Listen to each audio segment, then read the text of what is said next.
Thank you. All right, now we're going to start the questions. One of the things that came up with people that people posted, and I'm going to kind of start on the downer side so we can get out of the way, but I'd like the panel to think about and talk about what's one of the lessons that you learned, maybe a painful lesson, a mistake, a failure, a lesson, something that you think that people really need to learn to have a career or to work well as a creative person, a creative career in arts. What was a painful, ouchy kind of lesson? Anyone? So many. Well, one that you really learned from. Craig, I was thinking about you when I asked this question because you were talking about editors. Oh. Well, to tell you the truth, when I think back on it, probably the most painful lesson I learned was cutting off my long hair to go get a job out of college and then getting a job at a frickin' rock station where everybody had long hair.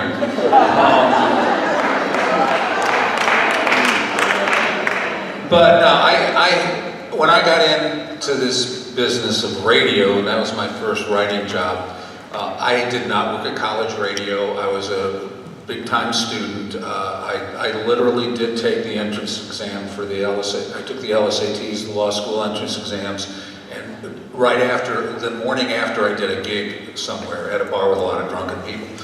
I didn't have a lot of experience, but I had a connection and went to work for someone, and these guys were on their game. They were these progressive journalists of the early 70s, and they were steeped in the popular culture and steeped in the anti-war movement, steeped in all kinds of stuff, and he was tough on me. Tough. In the first 6 months on that job, I thought, I'm not gonna make it. But they were all into it, they all wanted to have fun, because we're in the creative business to have fun and not take ditches. That's one of the reasons I want to be in this. He used to pull a pretend chainsaw out of his desk drawer when he went to edit my stuff. And I just didn't think I could make it, but he kept telling me, he says, you've got a voice in there somewhere, pay attention. You need to line this up. And literally 6 months into that, I swear I heard an audible click. And I understood flow, the chainsaw went away, but there was a time, somewhere between 5 and 6 months, that I thought I had made a horrible mistake and I was not going to make it. And I did, because I listened to that tough guy and didn't say I knew what I was doing when I knew full well I didn't. Thank you. Does anybody else have any, Tom?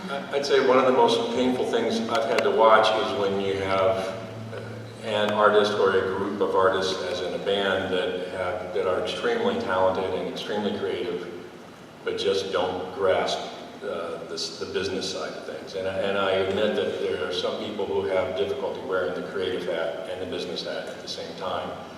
And the successful artists that I've seen, especially with bands, there's often one or two members of that group that get the business side.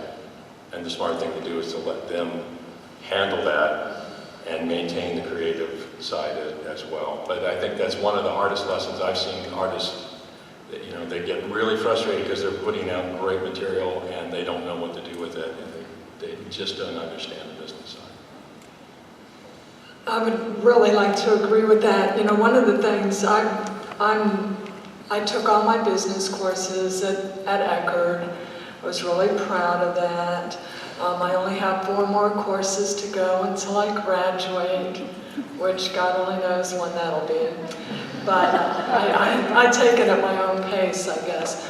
But one of the things, it is difficult, I find it extremely difficult to be creative and take care of the business end.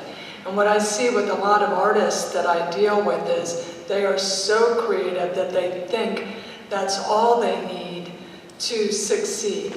A lot of them can just with their art, but the other side of it, when they get caught or called about taxes that need to be paid Or something, I asked someone about their income tax return last year, and he said, well, I'm not filing. I decided not to file it. And I said, I'll tell you, anyone, send the police, send the FBI.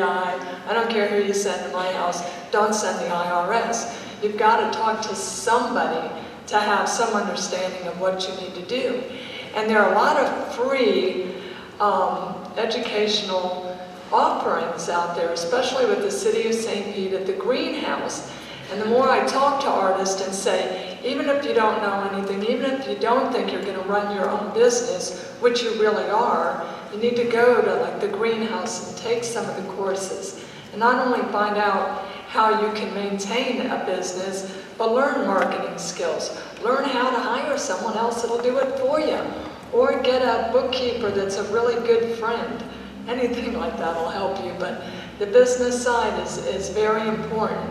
And around here, there's a lot available for artists that I still don't think they know is out there for minimal $5 a course or free. So find it and take advantage of it.